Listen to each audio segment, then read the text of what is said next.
नमस्कार, the wire में आपका स्वागत है। मैं हूं आरफा खानम शेरवानी। अगर आप सोशल मीडिया पे इस वक्त जाएंगे तो आपको एक नया कैंपेन नज़र आएगा। वो कैंपेन है एक दूसरे कैंपेन के खिलाफ। फैब इंडिया जो जाना माना कपड़ों का ब्रांड है, वो दूसरे बिजनेसेस में भी आ गया है, बड़ी कंपनी है और एक तरह से मेक इन इंडिया का एक बड़ा एग्जाम्पल है कि भारत की ही एक कंपनी किस तरह से पिछले कुछ सालों में ग्रो कर रही है। मैं खुद फैब इंडिया के बहुत सारे कपड़े पहनती हूँ। मैं जानती हूँ हमारे दर्शकों को भी बहुत पसंद है, खासकर जिन लोगों को हैंडलूम जिनको पसंद है वो ज़रूर फैब इंडिया को भी जानते हैं। और बहुत सारे जो हमारे कारीगर हैं और जो हैंडलूम बिजनेस से जुड़े हुए लोग हैं उनके लिए भी मदद करता है फैब इंडिया। लेकिन उसने एक नया कैंपेन शुरू किया, दिवाली आने वाली है, इसके मद्देनज़र उन्होंने कहा कि जश्न रिवाज के नाम से, और उसमें अपनी मॉडल्स को उन्होंने कपड़े पहनते हुए दिखाया। अब ये उसके खिलाफ एक नया कैंपेन शुरू हो गया सोशल मीडिया पर, जो भगवा हमारा पूरा समूह है जिसमें भाजपा, आरएसएस, इसके अलावा उनकी जो पूरा ये भगवा परिवार है, उन्होंने एक कैंपेन शुरू किया और इस हद तक मजबूर कर दिया कि फैब इंडिया को ये अपना कैंपेन वापस लेना पड़ा। ये इनका जो एक तरह से तरीका था ग्राहकों को लाने का या दिवाली मनाने का, उन्होंने वापस ले लिया। ठीक आपको याद होगा तनिष्क ने भी इसी तरह से किया था, जब एक हिंदू बहू को मुस्लिम परिवार में दिखाया गया था, उस एड को भी वापस लेना पड़ा था। लेकिन आज हमारा बहस का मुद्दा ये नहीं है। बहस का मुद्दा आज ये है कि इन तमाम जो ये कैंपेन्स, जो हेट कैंपेन्स चल रहे हैं लगातार, द वायर पर आप इससे जुड़े कार्यक्रम देखते रहते हैं कि कैसे एक तरह का एक जो कल्चरल और या सांस्कृतिक जो फासीवाद है उसकी एक पूरी जो भूमिका तैयार की जा रही है कि एक समुदाय को निशाना बनाकर बार बार ये कहने की कोशिश होती है कि हमें मुग़ल रूल नहीं चाहिए, हमें मुग़लों से जुड़ा कोई नहीं, कुछ नहीं चाहिए। इस कैंपेन में भी ये कहा जा रहा है कि हमारे फेस्टिवल को बदनाम किया जा रहा है, उसको अपमानित किया जा रहा है। तो कहीं ना कहीं इस पूरे जो दलील है उसकी जड़ में एक चीज़ है, वो ये कि मुस्लिम समुदाय की आबादी इतनी बढ़ रही है या इतनी बढ़ जाएगी एक दिन कि वो हिंदू आबादी को टेक ओवर कर लेगी और वो उससे ज़्यादा आगे बढ़ जाएगी। तो सबसे बड़ी बात यह है कि इस पूरे हेट का जो आर्ग्यूमेंट है, हर किसी हेट कैंपेन का आर्ग्यूमेंट, चाहे वो ड्राइंग रूम्स में हो, सड़कों पर हो, चाहे वो लिंचिंग हो, या फिर ये पूरी जो हम देख रहे हैं धार्मिक राष्ट्रवाद की जो पूरी राजनीति है, ये तमाम चीज़ें इसी आर्ग्यूमेंट के तहत हैं। और इसी के मद्देनज़र एक और बयान अभी 2-3 दिन पहले विजयदशमी के मौके पर आया। आरएसएस के प्रमुख मोहन भागवत का बयान था, जिसमें उन्होंने फिर से मुस्लिम पॉपुलेशन को लेकर, मुस्लिम आबादी को लेकर फिर से एक नया राग छेड़ दिया। उन्होंने 2011 का सेंसस का एग्जाम्पल देते हुए, उदाहरण देते हुए उन्होंने कहा कि 1951 से 2001 के बीच जनसंख्या वृद्धि दर में भारी अंतर के कारण देश की जनसंख्या में, उनका ये कहना था कि जो बाहर भारत में जो पैदा हुए हैं मजहब और इसके अलावा बाहर से जो आए हुए हैं, इस तरह से उन्होंने इस्तेमाल किया कि अनुपात जो है हिंदू आबादी का 88% से घटकर 83.8% हो गया है। मुस्लिम जनसंख्या का अनुपात 9.8% से बढ़कर 14.23% हो गया है। इससे पहले भी वो तमाम तरह के इस तरह के बयान देते रहे हैं। जैसे उन्होंने ये कहा कि ये समझना ज़रूरी है, ये एक ऐतिहासिक तथ्य है कि भारत में इस्लाम आक्रमणकारियों के, यानी जो इन्वेडर्स थे, उनके ज़रिए आया है और इसीलिए कहा जाना, इसको इसी तरीके से समझा जाना ज़रूरी है, ये उन्होंने कहा। और ये भी कहा कि मुस्लिम समाज के जो समझदार नेता हैं उन्हें कट्टरपंथ का विरोध करना पड़ेगा। अब भी कट्टरपंथ के विरोध की जो जिम्मेदारी है उन्होंने मुस्लिम नेताओं को दे दी है। तो ये जो तमाम भगवा परिवार का पूरा प्रोजेक्ट है कि मुस्लिम आबादी बढ़ रही है, हिंदू आबादी कम हो रही है, जो बहुसंख्यक समुदाय है उसके अंदर एक तरह की असुरक्षा की भावना पैदा करना, एक परसिक्यूशन मेंटालिटी पैदा करना, एक इस तरह की जहनियत, इस तरह की मानसिकता जो कि सच पर आधारित नहीं है। इस मुद्दे पर बातचीत करने के लिए बेहद बेहतरीन, और मैं कहूँगी इससे बेहतर कोई मेहमान मेरे सामने नहीं हो सकते थे। मेरे साथ भारत के पूर्व chief election commissioner SY Qureshi, doctor SY Qureshi मेरे साथ जुड़ रहे हैं। उन्होंने अभी ताज़ा तरीन कुछ ही महीनों पहले किताब लिखी है। उस किताब का नाम है the population myth. SY Qureshi साहब की ये किताब कई दशकों का जो डेटा इकट्ठा करके उन्होंने ये किताब लिखी है और इस किताब में तमाम तरह की वो चीज़ें हैं जो आप पढ़ना चाहेंगे। The population myth, Islam, family planning and politics in India. और मैं देख रही थी कि जो उन्होंने चैप्टर्स का खासकर जिक्र किया है वो तमाम वो चीज़ें हैं जो आज बहस के केंद्र में हैं। एसवाई कुरैशी हमारे साथ जुड़ गए हैं, उनसे बातचीत की शुरुआत करते हैं। उन्होंने इंडिया की जो फैमिली प्लानिंग की जो स्टोरी है उसके बारे में जिक्र किया है। अगला चैप्टर उनका कहता है population growth and family planning. कौन ये तय करता है कि फैमिली प्लानिंग यानी परिवार नियोजन की जो जिम्मेदारी है किसको मिलती है, कौन फैसला करने का जो अधिकार है, जो ताकत है वो किसके पास है। इसके अलावा भारत में सिर्फ मुसलमानों के बीच जो फैमिली प्लानिंग है, परिवार नियोजन है, उसको लेकर इन्होंने अलग चैप्टर लिखा है। और दिलचस्प बात यह है कि चूंकि इसको एक धर्म पर आधारित बात बताई जाती है कि ये जो कमी है ये मजहब की है, इसलिए मजहब के मानने वाले लोगों की कमी है। तो उन्होंने बाकायदा एक चैप्टर अलग से लिख दिया है कि किस तरह से जो अलग जो इस्लामिक नेशंस हैं उनकी पॉपुलेशन की पॉलिसीज़ क्या हैं, क्योंकि जाहिर है किताब तो एक ही है, धार्मिक किताब, जिसको भारत के मुसलमान भी फॉलो करते हैं और दुनिया भर के मुसलमान भी फॉलो करते हैं। सबसे पहले एसवाई कुरैशी साहब, बहुत बहुत शुक्रिया, आपने हमें वक्त दिया। ये बेहतरीन किताब है। जो भी लोग भारत की राजनीति को, सिर्फ नंबर्स को नहीं बल्कि राजनीति को भी समझना चाहते हैं, और ख़ासकर जो रिलीजियस नेशनलिज्म की जो राजनीति है, उन्हें इस किताब को पढ़ना चाहिए। मैं आपसे ये जानना चाहती हूँ कि जब मोहन भागवत ये कह रहे हैं कि जो हिंदू आबादी है वो 88 से घटकर 83.8% हो गई है और मुस्लिम आबादी बढ़ गई है, अगर इसको नंबर्स के हिसाब से देखें तो ये ठीक बात है? जी, आपने ठीक कहा। भागवत जी ने जो कहा कि ये डेमोग्राफिक बैलेंस गड़बड़ हो रहा है, ये तो उन्होंने नई बात नहीं कही। ये तो 30-40 साल से एक राइट विंग कह ही रहा है, और इस रिपीटेशन से कह रहा है कि जनरल लोगों के माइंड में ये चीज घर कर चुकी है कि अगर मुसलमान किसी हिंदू घर में 2 बच्चे हैं तो मुसलमान के 8 या 10 होते हैं। और ये इस हद तक है कि मुझे भी इस बात का यकीन हो गया था, और मैं समझता हूँ आप के जानने वालों में भी कितने लोग होंगे तो ये ध्यान देंगे। लेकिन जब मैंने ये 25 साल पहले सबसे पहले इत्तेफाक एक्सीडेंटली एक पेपर लिखा था, उसमें मैंने जो डिस्कवर किया कि ये पाया कि एक्चुअली हिंदू और मुसलमान के बीच में पॉपुलेशन का गैप कभी भी एक बच्चे से ज्यादा का नहीं था। प्रिसाइजली 1.1 का गैप था, न कि 8 या 10 बच्चों का गैप था जो इंप्रेशन दिया जाता है। अच्छा, ये फैक्ट है कि 9.8 से बढ़ के 14.2 यानी 4.4 मुसलमानों की परसेंटेज पिछले 60 साल में, पिछले 60 का मतलब ये 2011 के सेंसस तक जो आखिरी सेंसस है, और हिंदू के प्रोपोर्शन 84 से घट के 79.8, और ये जो 4.2 उनका घटा ये सारे कम्युनिटीज में बढ़ गया, मेनली मुसलमानों में, ये माना। लेकिन एक चीज जो भुला दी जाती है जानबूझकर कि अगर मुसलमानों में ये माना कि मुसलमानों में फैमिली प्लानिंग सबसे कम है, इसका मतलब पॉपुलेशन एक्सप्लोजन के जिम्मेदार वही हैं, तो मुसलमानों में फैमिली प्लानिंग सबसे कम है 45%। लेकिन नंबर 2 पे कौन है? हिंदू, 54%। तो अगर मुसलमान आबादी बढ़ा रहे हैं तो हिंदू भी आबादी बढ़ा रहे हैं, और चूंकि उनका बेस नंबर ज्यादा है वो बहुत तेजी से बढ़ा रहे हैं। और मैंने इसमें एक ग्राफ भी दिया है कि अगर 1951 में जब सबसे पहले सेंसस हुआ था कि अगर मुसलमानों के मुकाबले में 30 करोड़ हिंदू ज्यादा थे, आज 80 करोड़ हिंदू ज्यादा है।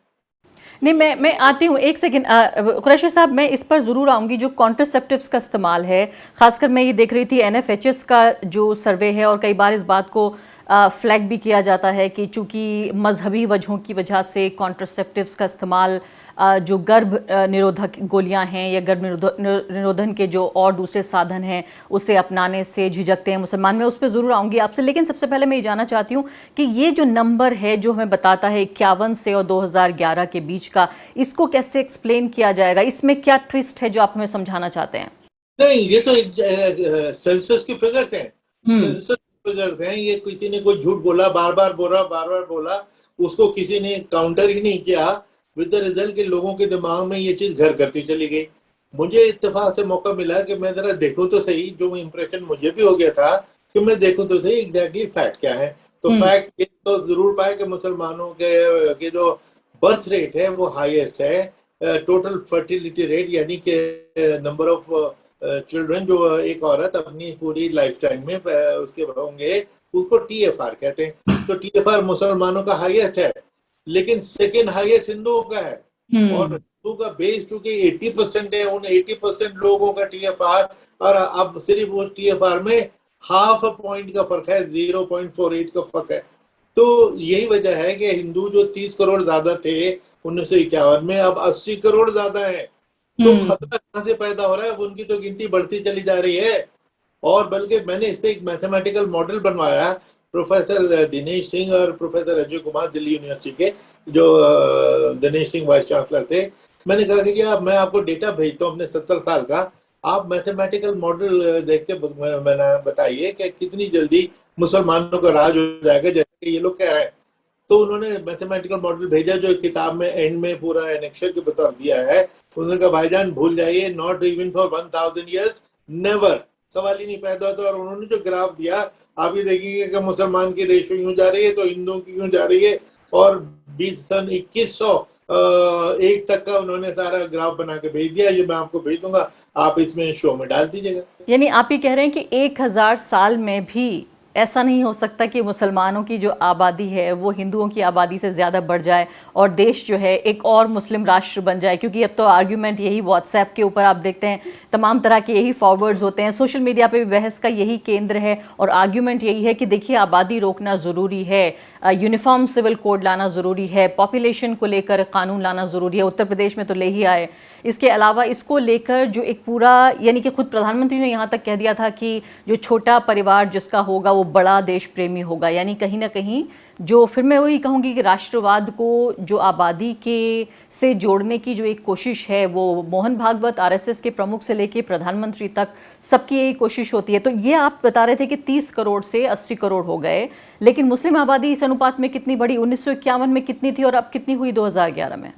तो 1951 में जो आबादी थी, मैं आपको उसकी एग्जैक्ट फिगर अभी तो एक मिनट में बताता हूँ कि वो थी उस पर 9.8%, 9.8% थी और अब बढ़ के 14.2 हो गई है।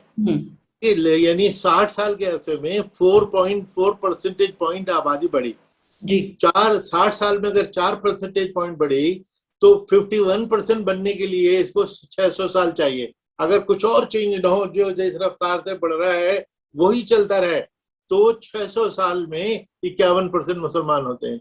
लेकिन चूंकि मुसलमान बहुत तेजी से फैमिली प्लानिंग को अडॉप्ट कर रहे हैं, हिंदुओं से ज्यादा तेजी से अडॉप्ट कर रहे हैं, जिसके नतीजे में जो गैप था 1.1 का वो घट के 0.48 पे आ गया। तो इसलिए ये गैप तो एक्चुअली घट रहा है, और यही मैथमेटिकल मॉडल। तो 1.1 से अगर इसको सादा जबान में समझा जाए तो 1.1 का किस तरह से समझेंगे कि अगर किसी के 6 बच्चे हैं अगर हिंदू परिवार में, तो मुस्लिम परिवार में 7 बच्चे हैं? 7 बच्चे, एग्जैक्टली यही मैं कह रहा हूँ, यही बात मैंने कही थी कि actually gap was never more than 1 child, 1.1। अब वो भी घट के आधे से कम रह गया, 0.48 रह गया, और भी तेजी से ना। इसमें जो आपने एक इम्पोर्टेंट बात कही कि प्रधानमंत्री जी ने इसको पेट्रियटिज्म से जोड़ा, तो वो बहुत अच्छी बात कही उन्होंने, पेट्रियटिज्म से जोड़ा। तो सबसे ज्यादा पेट्रियट कौन है हिंदुस्तान के? माफ कीजिएगा, हिंदू नहीं है, सिख हैं। उनका 80% है फैमिली प्लानिंग, उनका 80% है, जबकि हिंदुओं का 54% है। मैं वही अपने दर्शकों को बताना चाहती हूँ कि एनएफएचएस का जो ये डेटा है मेरे सामने, ये बता रहा है कि अगर कॉन्ट्रासेप्टिव्स का इस्तेमाल को अगर देखा जाए तो उसमें इस तरह से है कि सबसे कम तो मुस्लिम आबादी का है, यानी करीब 45%, हिंदू आबादी 54% है और सिखों की आबादी 74% है। तो आप इस तरह से देखिए कि मुस्लिम और क्रिश्चियन में बहुत ज़्यादा फ़र्क नहीं है, लेकिन हिंदू आबादी सिर्फ 54% है, 10% का भी फ़र्क नहीं है, और सबसे ज़्यादा पेट्रियाटिक, सबसे ज़्यादा देश प्रेमी सिख हो गए। लेकिन ये बात तो माननी पड़ेगी कुरैशी साहब, आप ये करेक्ट कर दो कि ये परसेंटेज ऑफ आबादी नहीं है, एक्सेप्टेंस ऑफ फैमिली प्लानिंग। कितने परसेंट आबादी फैमिली प्लानिंग को अडॉप्ट कर चुकी है और पेट्रियट बन गई है, पेट्रियट हो गई है। तो 79 पॉइंट समथिंग 80% सिखों ने फैमिली प्लानिंग अडॉप्ट कर ली, तो सबसे ज्यादा पेट्रियट हैं। लेकिन इनको भागवत जी के वो लोग उनको आज Khalistani, the drop of a hat, उनको खालिस्तानी बोल देते हैं। तो इसलिए ये इस किस्म की जो बेहुदा बातें हो रही हैं, इसको का एक क्लोजर होना चाहिए। लेकिन इस बात को तो मानना पड़ेगा कुरैशी साहब कि जिस तरह से जो खासकर परिवार नियोजन को लेकर जो झिझक है मुस्लिम समुदाय में, उससे इनकार नहीं किया जा सकता कि अभी भी बहुत सारे लोग ऐसे हैं जो ये समझते हैं कि ये मज़हब के ख़िलाफ़ है, इस्लाम के ख़िलाफ़ है, जो बच्चे हैं, औलाद है, वो तो खुदा की नेमत है, खुदा की देन है, उसको रोकना तो गुनाह होगा। देखिए, ये माना कि थोड़े कुछ मुसलमानों में अभी भी ये फीलिंग है कि इस्लाम के खिलाफ है, लेकिन इसके बावजूद जिस रफ्तार से वो फैमिली प्लानिंग अडॉप्ट कर रहे हैं, ये रिमार्केबल है। 20% पॉपुलेशन, जबकि मैंने इसमें पूरा एक चैप्टर है कि इस्लाम फैमिली प्लानिंग के खिलाफ नहीं है, बल्कि कुरान शरीफ की एक आयत जो मेरे लिहाज से क्लिंचिंग है, जिसमें अल्लाह ताला ये फरमा रहा है कि नौजवानों को एड्रेस कर रहा है कि जब तुम इस काबिल हो जाओ, जब तुम्हारे पास साधन हो कि शादी करके फैमिली रेस कर सको, तो तुम शादी जरूर करना, क्योंकि शादी से तुम दूसरे लोगों के, औरतों की तरफ देखने से रुक जाओगे। तो इस पे एक शख्स प्रॉफिट के पास गया, जो which is the next stage of शरिया, तो ये समझने के लिए उनसे पूछने कि ये पूरा अल्लाह ने तो ये कह दिया कि जब इस लायक हो जाओ तो शादी करना, मैं इस लायक नहीं हूँ, मैं बहुत गरीब हूँ, लेकिन मेरी सेक्सुअल डिजायर तो है, मैं क्या करूं? तो प्रॉफिट ने उस आयत को रिपीट किया और उन्होंने कहा कि जब तक तुमको अल्लाह वो साधन नहीं देता तब तक तुम रोजा रखना, क्योंकि रोजे से सेक्सुअल डिजायर सप्रेस होती हैं। यानी कि अपने को पाक दामन तो रखना ही रखना है, और लेकिन शादी को जब ही करना है जब इस लायक हो जाओ।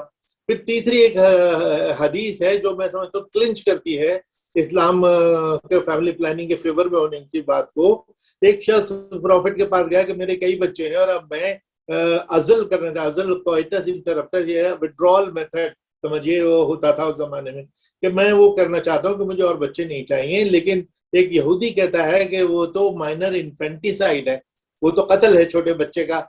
तो उस पर हुजूर ने फरमाया कि नहीं, जू ने गलत कहा, जू ने गलत कहा, यानी तुम अगर विड्रॉल मेथड यूज करना चाहते हो तो feel free to do so. तो इस्लाम तो 1400 साल पहले जब पॉपुलेशन का कोई दबाव नहीं था उस वक्त फैमिली प्लानिंग की बात कर रहा है। भागवत जी ये बात क्यों नहीं कहते कि मुसलमानों को तालीम दो, अच्छी से अच्छी तालीम दो, इनके इलाकों में स्कूल खोलो? ये क्यों नहीं कहते भागवत जी? ये क्यों नहीं कहते कि इनकी आमदनी बढ़ाने के साधन करो? बल्कि उनके जो फॉलोअर्स ये कहते हैं कि जी इनसे बिजनेस भी ना करो, इनसे सब्जी ना खरीदो, इनसे ये ना खरीदो, इन्हें इकोनॉमिक बॉयकॉट करो, उसको भागवत जी उनको डांट क्यों नहीं लगाते हैं? तीसरी चीज के मुस्लिम एरिया में उसको मिनी पाकिस्तान कहना बड़ा कॉमन है, हजारों बार हमने सुना है, आपने भी सुना होगा। उस इलाके में डॉक्टर और नर्सेज और ये फैसिलिटीज जाती नहीं है, वहां भी नर्स ये फैसिलिटीज भिजवा दें।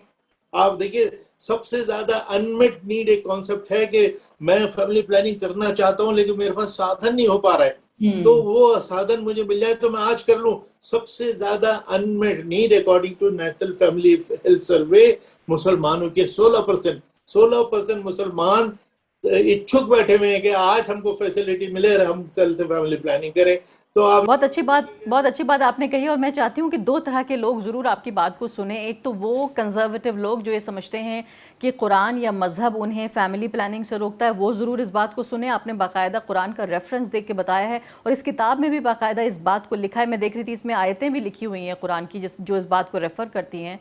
और दूसरी महत्वपूर्ण बात कि वो लोग जो अपने को राष्ट्रवादी कहते हैं बढ़ चढ़ कर, जो मुसलमानों की इकोनॉमिक बॉयकॉट का भी मैं देखती हूँ अक्सर जिक्र होता है और इस तरह के कैंपेन्स चलाए जाते हैं। अगर आप असली देशभक्त हैं तो इस बात पे ध्यान दीजिए कि ज़्यादा तादाद में मुसलमान पढ़ें, उनके पास शिक्षा जाए, विकास जाए, और सबसे बड़ी बात यह है कि जो मुस्लिम महिलाएं हैं उन तक शिक्षा जानी चाहिए। आप ये देखिए कि 100 में से एक मुस्लिम महिला ग्रेजुएट है। यहाँ इसफाक कुरैशी साहब साफ साफ ये कह रहे हैं कि अगर शिक्षा ऊपर जाती है बच्चों की तादाद कम होती है, क्योंकि आखिरकार जो पूरी प्लानिंग की जिम्मेदारी है कहीं ना कहीं बाय डिफ़ॉल्ट वो महिला के ऊपर ही हो जाती है। कम अगर उसकी एजुकेशन होगी, जल्दी उसकी शादी होगी, क्योंकि इसफाक कुरैशी साहब ये भी बहुत दिलचस्प बात है कि जो मैरिजेबल जो एज है, मैरिज की जो एज है, उस पर भी काफ़ी हद तक की बात निर्भर करती है कि अगर आप जल्दी शादी हो जाती है, आपकी पढ़ाई लिखाई नहीं है या आपके पास नौकरी नहीं है, जितनी भी नौकरी पेशा, चाहे वो मुस्लिम महिला हो या हिंदू महिला हो, दोनों का अगर सोशो इकोनॉमिक एजुकेशनल स्टेटस को अगर हम कंपेयर करें तो ये बात दावे के साथ कही जा सकती है कि उसमें ऐसा नहीं है कि सिर्फ मुस्लिम होने की वजह से वो ज़्यादा बच्चे पैदा कर रही है मुस्लिम महिला या उस परिवार में ज़्यादा बच्चे हो रहे हैं। तो सीधे तौर पर वो ये कह रहे हैं कि डेटा से, आंकड़ों से उन्होंने इस बात को सपोर्ट किया है, इस आर्ग्यूमेंट को, कि अगर एजुकेशन ऊपर जाएगी तो बच्चों की तादाद कम होगी, परिवार छोटा होगा। और नरेंद्र मोदी जी के मुताबिक अगर परिवार छोटा होगा तो देश प्रेमी बड़ा होगा, बड़े देश प्रेमी होंगे। लेकिन अब मैं आपसे एक और सवाल अगला पूछना चाहती हूँ, जो भी इसी पॉपुलेशन के केंद्र में है, वो है जैसे कि लव जिहाद वाला मुद्दा भी ये होता है कि आप हिंदू महिलाओं को मुसलमान बना रहे हैं और उसके ये भी पॉपुलेशन बढ़ाना चाहते हैं। दूसरी बड़ी बात यह है कि जो एक से ज़्यादा शादियां, विवाह को लेकर जो पूरा आर्ग्यूमेंट है कि 4 बीवियां और 25 बच्चे, ये भी आपको याद होगा, ये तो बहुत मशहूर किसी का ये स्टेटमेंट है, 4 बीवियां 25 बच्चे, मोदी जी का। जी हाँ, बिल्कुल, मैं वही कहना चाह रही थी। तो इसमें दम है आर्ग्यूमेंट में, नहीं कि 4 शादियां होती हैं? इसमें दम आ जाएगा। मैं मोदी जी से अपील करता हूँ कि 138 करोड़ आबादी में मुझको एक मुसलमान जिसकी 4 बीवियां और 25 बच्चे जो उनका डिस्क्रिप्शन है उस पर फिट होता, मुझको एक दिखा दे। मैंने तो अपनी 74 साल की जिंदगी में एक नहीं देखा, 2 बीवियों वाला भी नहीं देखा। 2 बीवी वाला मुसलमान, 2 बीवी वाला हिंदू तो देखे, 2 बीवी वाले मुसलमान मैंने तो नहीं देखे। इन्होंने कहाँ से देख लिए? हम 5 हमारे 25। और दूसरी जो इसमें इंपॉर्टेंट चीज है, जो अब्सर्डिटी है कि हिंदुस्तान में पॉलीगेमी पॉसिबल ही नहीं है, संभव ही नहीं है। वो मैं बताता हूँ क्यों। क्योंकि हिंदुस्तान की जेंडर रेशियो एडवर्स है अगेंस्ट वुमेन। यानी 1000 वुमेन के मुकाबले में 940 औरतें थी 2011 के सेंसस में। 1000 मर्दों के ऊपर 922 औरतें, 1000 मर्दों पे 922 औरतें। तो दूसरी बीवी से मैं शादी करने निकलूं, दूसरी बीवी है किधर? 80 लोगों को तो पहली भी नहीं मिली, तो दूसरी तीसरी चौथी आएगी कहां से? कि हम 4 हमारे 40, हम 5 हमारे 25। जो बार बार ये लोग कह रहे हैं, ये अनपढ़ता की बात कर रहे हैं, ये जानबूझ के मिसचिफ कर रहे हैं। इसका जवाब उनसे मांगना चाहिए हमें। लेकिन इसका मतलब ये हो सकता है कि बहुत बड़ी तादाद में पुरुष जो हैं वो अविवाहित हों, वो अनमैरिड हों, इसलिए एक व्यक्ति को 4 बीवियां मिल रही हैं और बाकी जो है बहुत सारे कुंवारे हैं। लेकिन चलिए, तो मजाक की बात रही। नहीं, उसकी भी स्टडी हुई है, भारत सरकार की स्टडी हुई है कि सबसे कम पॉलीगमी हिंदुस्तान में मुसलमानों में है। सभी कौमों में थोड़ी बहुत पॉलीगमी है, 5.7%। ये 1975 की भारत सरकार की स्टडी थी, उसमें था कि सबसे कम पॉलीगमी मुसलमानों में थी। दूसरी चीज जो आपने कहा कि ठीक है, अगर किसी ने पॉलीगमी कर ली, परिवार नियोजन के लिए बड़ी अच्छी चीज है, क्योंकि स्टडीज ने ये दिखाया कि सिर्फ ओनली वाइफ से अगर 5 बच्चे होते हैं तो दूसरी वाइफ से वो 1.5 रह जाते हैं। अच्छा। तो अगर 4 औरतें 4 घरों में जाएंगी तो 5-5 बच्चे, 20 बच्चे पैदा करेंगी। और 4 औरतें अगर एक घर में जाएंगी तो एक के 5 और दूसरे के 1-1, तो 5 या 6-7 रहेंगी। तो ये भी स्टडीज है, पढ़े तो कोई ना। जी हाँ, लेकिन इसके अलावा लेकिन समझ में बात ये नहीं आ रही कि आपकी दलील तो दे रहे हैं, लेकिन इसके साथ साथ आप ये देखिए कि मुस्लिम मजहब के अलावा जो 4 शादियों की जो इजाज़त है कानूनी तौर पर, वो तो किसी और मजहब को नहीं है। तो वो आप ये कैसे कह रहे हैं कि वो ज़्यादा एक से ज़्यादा शादियां कर रहे हैं? किस कानून के अंडर वो रजिस्टर कर रहे हैं शादियों को? नहीं, वो तो 1975 की स्टडी है ये। और ये हिंदू मैरिज एक्ट जब तक आ चुका था, उसके बावजूद उसने पाया कि ट्राइबल कम्युनिटीज में 15%, उसके बाद Buddhist, Jain, Christian, everyone, and Hindus 5.8, Muslim 5.7, the minimum. अच्छा, फिर मैंने सोचा कि हो सकता है ये एक अकेली स्टडी नहीं है, करते हो भारत सरकार की स्टडी थी। मैंने 3 डिफरेंट सेंसस 1931, 41 और 51 के सेंसस में देखा, बिल्कुल वही ट्रेंड थी। तो अच्छा, इसमें मुसलमानों के लिए एक मैसेज है कि अगर, अरे भाई, तुम अगर पॉलीगेमी करते नहीं हो तो इसके लिए लड़ने मरने को तैयार क्यों हो जाते हो? आप खुद डिमांड करो, मैं डिमांड करता हूँ, तो इसको बैन कर देना चाहिए। जब आप करते ही नहीं तो इसको बैन होने में तो क्या रुकावट है? बैन मांग लेना चाहिए। जी हाँ, बहुत बहुत शुक्रिया आपका एसवाई कुरैशी साहब इस तमाम मुद्दों पर रोशनी डालने के लिए। तो 2-3 बातें जो मुझे समझ में आई इस पूरे इंटरव्यू साक्षात्कार के बाद, वो ये है कि वो कह रहे हैं कि उन्होंने बाकायदा आंकड़ों से साबित किया है इस किताब में कि 1000 साल में भी ऐसा नहीं हो सकता कि मुसलमानों की आबादी हिंदू या किसी भी मजहब से ज़्यादा बढ़ जाए। तो ये असुरक्षा की भावना आप अपने दिल दिमाग से निकाल दीजिए कि अगर जो भागवत जी कह रहे हैं कि 2051 से और 11 के बीच अगर ये भी रेट चलता है, हालांकि वो ये कह रहे हैं कि अभी जो फैमिली प्लानिंग के जो मेथड्स हैं, जो तरीके हैं, उन्हें ज़्यादा मुसलमान अपना रहे हैं और अब जो 1.1 का रेशियो था वो 0.1 से और 0.4-0.5 हो गया है। तो वो घट रहा है, यानी कि जो आबादी का अनुपात था वो और घट रहा है। उसके बावजूद भी अगर इस भी रेशियो से चलता है तब भी वो ये कह रहे हैं कि बहुत सारे साल लगेंगे, उसके बावजूद भी आगे नहीं बढ़ेगी। दूसरी महत्वपूर्ण बात, दूसरा जो मिथ बस्ट हुआ यहाँ पर, जो मिथ्य बात फैलाई जा रही थी, वो ये कि बहुविवाह पॉलीगमी यहाँ होती है मुसलमानों में खासकर, इसलिए ज़्यादा बच्चे होते हैं। वो ये कह रहे हैं कि सबसे कम जो एक से ज़्यादा शादियाँ करते हैं वो मुस्लिम समुदाय के लोग हैं। ये भी बहुत महत्वपूर्ण बात है। तीसरी महत्वपूर्ण बात वो ये है कि राष्ट्रवाद या देश प्रेमी जितने भी लोग हैं उन्हें इस बात का आज से समर्थन करना चाहिए कि मुस्लिम समुदाय और उसमें खासकर जो मुस्लिम महिला है, जो मुस्लिम लड़कियां हैं, उनकी तालीम पर, उनकी शिक्षा पर, उनके विकास पर, उन्हें नौकरी देने में जितना ज़्यादा कैंपेन चलाया जाएगा, जितना ज़्यादा समर्थन होगा, उतना ज़्यादा जितनी भी आबादी का फ़र्क नज़र आ रहा है वो भी फ़र्क कम हो जाएगा, धीरे धीरे घट जाएगा। अगर ये होता है तो यही असली राष्ट्रवाद होगा। तो उम्मीद है कि अगली बार जब आप कोई बहस करेंगे, चाहे आपके ड्राइंग रूम में हो रही हो, व्हाट्सएप ग्रुप पे हो रही हो, फेसबुक ट्विटर पर वो बहस हो रही हो, उम्मीद आप ये करते हैं कि ये आंकड़े आप ज़रूर सामने रखेंगे और सिर्फ अपने एक बायसेस के बुनियाद पर नहीं, जो आपके पहले से ही निर्धारित जो विचार हैं उनकी बुनियाद पर नहीं, बल्कि आंकड़ों की, तथ्यों की बुनियाद पर बात करेंगे। बहुत बहुत शुक्रिया आपका एसवाई कुरैशी साहब। द वायर के और वीडियोस देखने के लिए सब्सक्राइब करें और बेल आइकन पर क्लिक करें। स्वतंत्र पत्रकारिता की आर्थिक मदद करने के लिए डिस्क्रिप्शन में दिए गए लिंक पर जाएं और अपनी राशि चुनें।